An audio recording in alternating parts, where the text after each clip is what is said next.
Noi che viviamo fianco a fianco come due sconosciuti che si incontrano per caso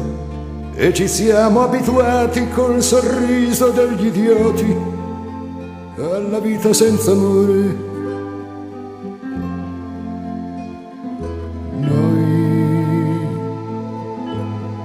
Ci siamo rassegnati a percorrere una strada che conduce verso niente e con aria indifferente aspettiamo che il domani ci regali un'occasione. Noi che ci siamo rifiutati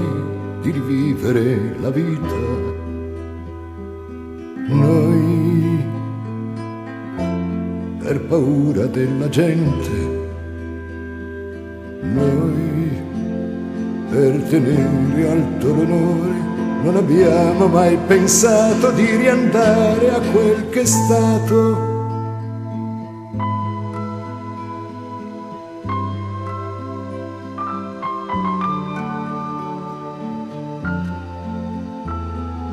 Noi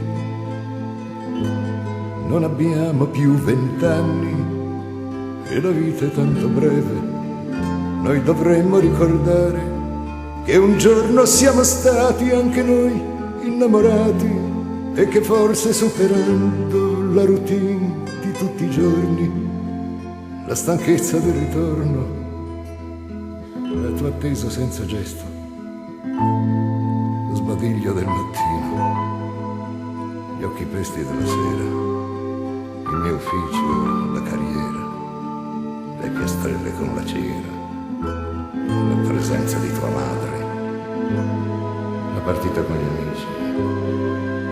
la